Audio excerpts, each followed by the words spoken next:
Today Eva and I are going to read you a story about Deborah, who is found in the Old Testament. So, the people of Israel weren't doing so well. In fact, they had forgotten about God and started doing everything wrong. So God allowed Jabin, a king of Canaan, to attack Israel and defeat the people, making them slaves for the Canaanites.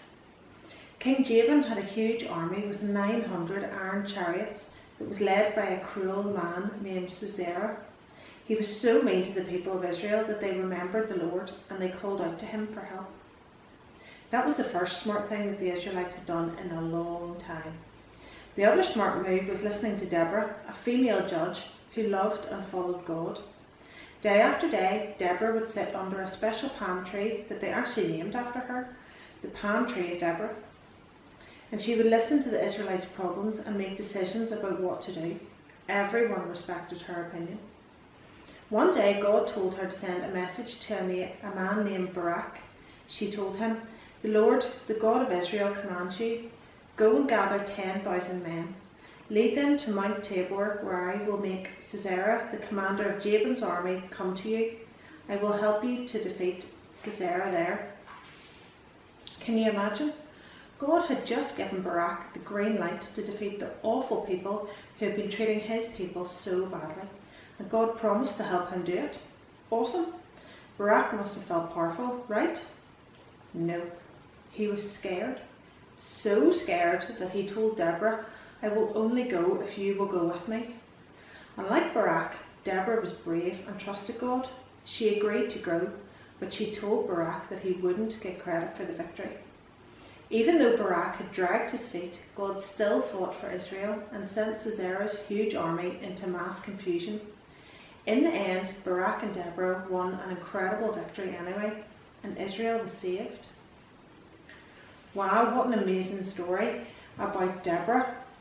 Eva, what do you think people would have said about the fact that Deborah, a woman, was fighting?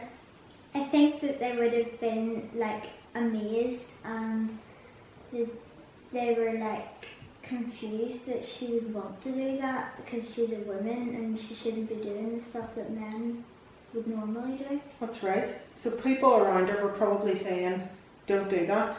That's not what girls do."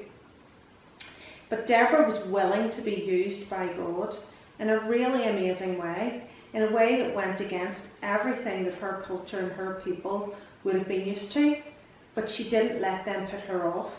She knew that God had this job for her to do, and he didn't let her do it on her own. He gave her the power that she needed and the courage that she needed. And we should follow Deborah's example, although that's hard. So people can tell us that we can't do things because maybe they think we're too young, or because we're a girl or a boy. But if God has a plan for us, we need to listen to him. And if God has a plan for us, he won't make us do anything on our own. He will give us the strength and the power to do it.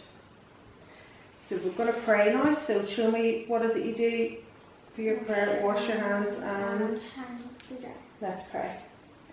Dear Heavenly Father, we thank you for this amazing story of Deborah and the fact that you had a job for her to do, Lord, and you didn't leave her to do it on her own, but that you gave her the power and the courage and the strength to do it. And Lord, I pray that you would give us those skills as well, that you would bless us, Lord, when you give us a job, that you would send us out knowing that we have your strength and your support to do it. In your name, amen. Okay, this song's called "I've Got Peace Like a River." So it's "I've got peace like a river, peace like a river, I've got peace like a river in my soul." The next one's "I've got love like the ocean."